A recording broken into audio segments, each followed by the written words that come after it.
This video is in response to a previous video that I posted about a toxic Catholic family member, and I asked for some feedback from a fellow atheist, and his name is Stanton on Twitter.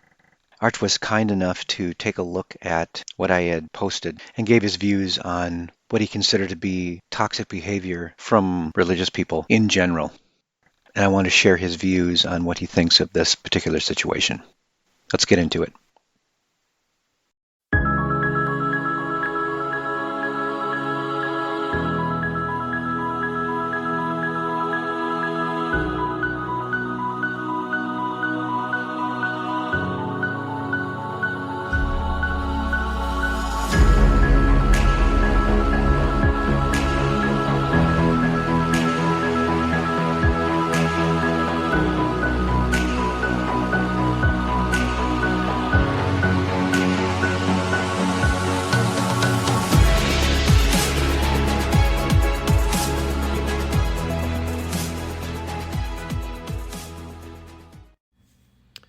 Hello everyone, this is Stanton, and I was honored to have the opportunity to address a recent video by Feasibilian detailing a religious and morality-themed confrontation with one of his siblings.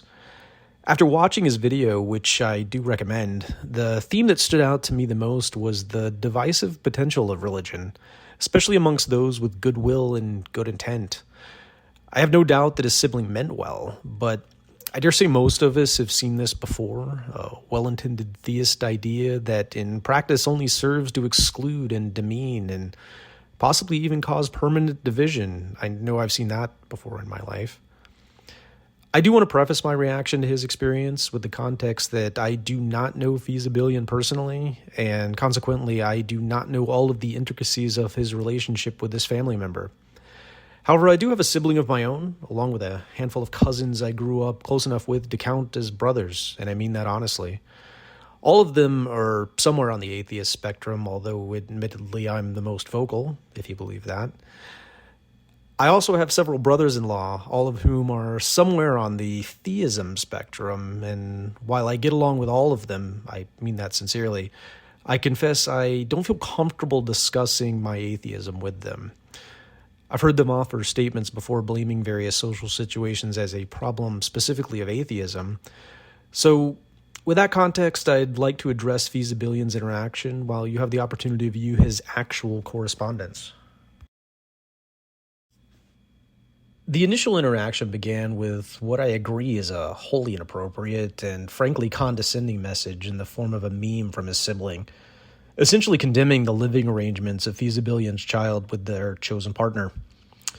This, to me, is a clear, straightforward assertion of moral superiority, and for my money, it has no place in a society of mutual respect for the freedom of the individual.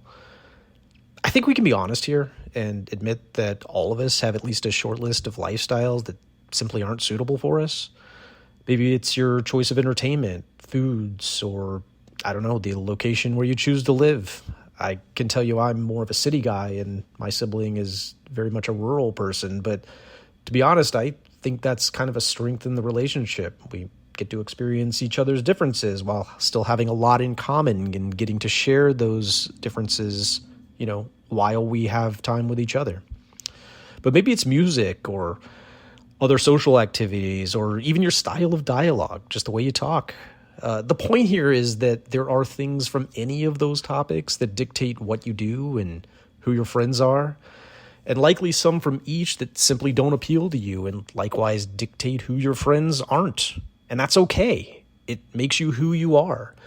Your only obligation there is to respect the livelihood of others. Now, there is a slippery slope here that I'd be remiss to ignore. Clearly, there are questions of social well-being that do unfortunately require the intervention of those outside of an immediate family or those charged with caring for another. Abuse, violence, and neglect of any kind leaves us with moral obligations to help where we might otherwise have no business. But the mutual lifestyle choice of Feasibilian's children living together prior to the marriage is their own life to live. And it's a vast overreach of his siblings' Catholic sensibilities to object.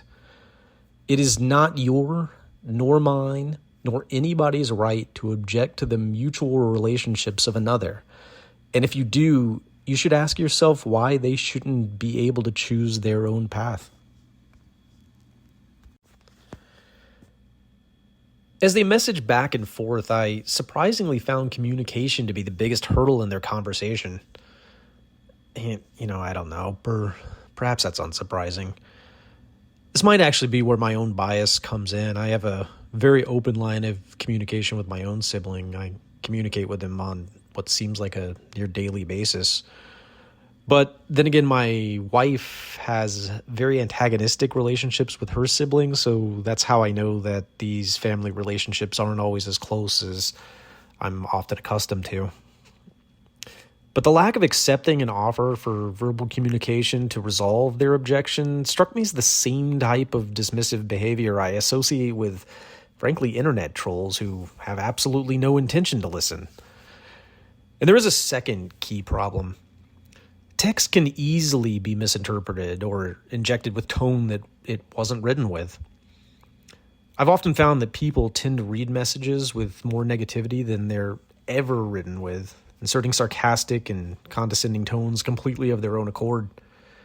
It's abundantly clear that Feasibilion's sibling was expecting to be defensive and thus read the objection to his meme with anger. That is problematic in itself and stands as a lesson to any of us to be more considerate when we read. But it's the refusal to accept an offer of a phone call that struck me as the most offensive. If you can't talk with someone close to you, at their request, you're installing a barrier between you that may never be overcome. And at the very least, we owe each other honesty, especially in disagreement. It's vital that we understand one another, both on the individual scale and in wider society. It's just simply how we communicate, how we get along, how we build a better world together. And it starts from personal relationships. But returning to the religious nature of their interaction, the core issue in their conversation lies with the ardent adherence to an imposed moral standard. Painting a moral outlook as black or white leaves one with the concept that something is always good or is always bad, with apparently no consideration for the situation at hand. In this case, it paints living together prior to marriage as objectively bad. And the problem is that this type of thinking gives Feasibilion's sibling license to vocalize it as such. How dare they? Doesn't matter if it works for them. It's objectively bad and worthy of condemnation, even at the expense of a relationship with someone, especially a family member. See, the issue here is where we draw the line that the morally correct decision is to intervene. In this case, it's Catholic dogma that has been used to decide that line stretches beyond just the well-being of people. This isn't about their health or safety. And when a religion places values that are ostensibly higher than human well-being becomes secondary. That's the danger. For Feasibilion, this may result in a strained relationship. But I've seen others ostracized outright by their families. And we've all seen on the news that placing these sorts of religiously derived values above people can result in much, much worse. So I was debating whether or not to confess a story from my wedding. But, I think it fits and further highlights a shared experience of how these religious values can impact anybody. The short version is my wife and I had planned an eventful wedding I'll never forget. I mean, genuinely, it was a great night. But the thing we spent the least amount of time selecting was an officiant. We went with the first person we knew who had experience and just checked it off the list. Neither of us cared about a religious service, at all, but the person we selected was our company's designated religious advisor.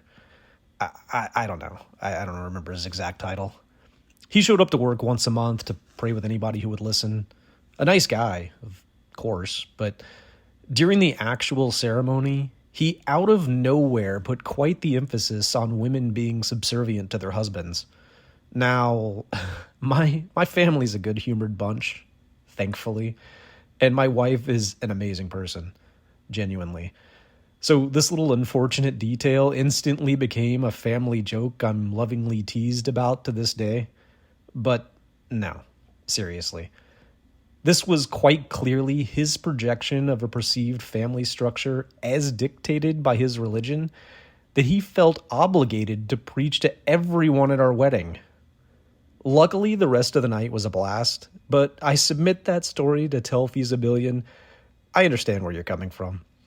And I submit it to you to perhaps invite you to share any similar overreaches you've experienced. I will give Feasibillion credit again for offering a phone conversation.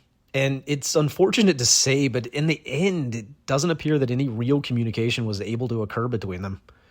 Watching this, it quickly boiled down to the point where the two are talking at total cross purposes, almost as if they aren't even having the same conversation. It reminds me of most political arguments where the same subject is technically being addressed, but from two completely different angles, such that nobody is truly responding to the other.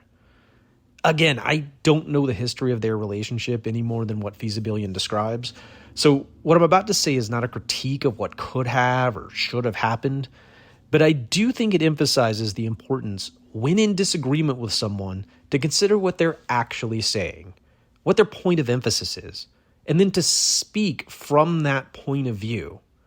That's not to say you agree with them, but get to that core issue right away. Because if you're just disagreeing with each other, if you're not responding to the point of view they've established, then they're not going to understand what your objection is, and nobody is learning anything. That's why I love that he offered a phone call. I kind of wish I could see the alternate history where that call was accepted. Might be kind of nice. Anyway, there's potentially more to say, but I feel like I'd be speculating. Suffice it to say, I'd love to hear about any situations you've encountered, and I wish you all well in making the best out of them. Take care. I really appreciate Arch's input because it really helps to know that people have similar experiences and they have the same kind of thought processes. There's no way you could possibly try to understand the relationship between two siblings if you're not a part of that relationship yourself. But it's unfortunate that things had to end this way because I don't see it getting any better anytime soon. But it's nice to know there are people who understand what you're talking about and can put into perspective how this ties into the larger religious issues. In any event, I appreciate the input of Arch today and any other perspectives I can get on this issue. Take care of yourself and take care of each other.